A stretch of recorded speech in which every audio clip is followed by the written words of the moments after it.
Chapter 3. Education. In the morning, Moonwatcher and his group had no memories of what had happened the night before. When they went out to find food, they hardly looked at the new rock as they passed it. They could not eat it, and it could not eat them, so it was not important. But that night, the noise from the new rock started again, and once again the group went to sit around it. This time it seemed only interested in a few of the man-apes, and one of them was Moonwatcher. Once again he felt the thing exploring his mind, and then he began to see things. He saw a group of man-apes resting near the entrance to a cave. The male, female, and two young ones were obviously eating well. They were quite fat, and their hair was shiny. He put his hand on his own thin body and thought about the difference between himself and the picture in his mind. Later, as he sat outside the cave, Moonwatcher felt the beginnings of a new emotion. For the first time, he felt unhappy with his life, and he wanted to change it. He had taken one small step towards being human.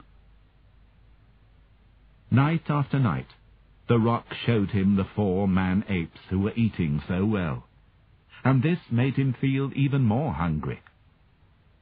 The rock was helping this feeling to grow, because it was changing the patterns in his brain. If he lived, these changes would be passed on to his children.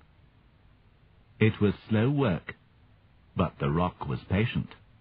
If it failed, there were other similar rocks doing the same thing across half of the world. 100 failures would not matter if one success could change history. As the line of wild pigs crossed the path, Moonwatcher stopped suddenly. Pigs and man-apes had always ignored each other, because they did not compete for the same food. But now Moonwatcher stood looking at them. Something was happening in his mind which he did not understand. He started to search the ground.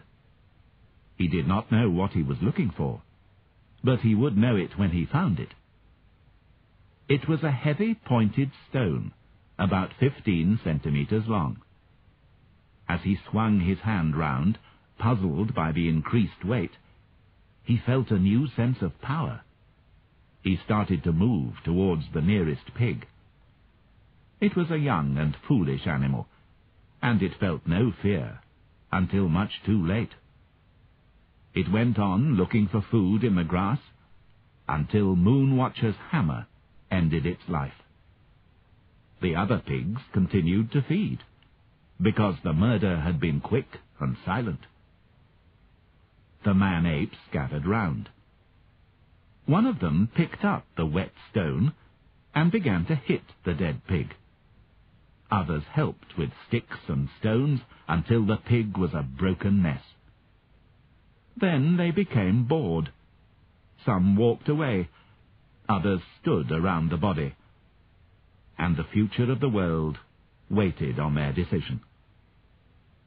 It was quite a long time before one of the young mothers began to taste the stone she was holding. And it was even longer before Moonwatcher, despite all he had been shown, really understood that he need never be hungry again.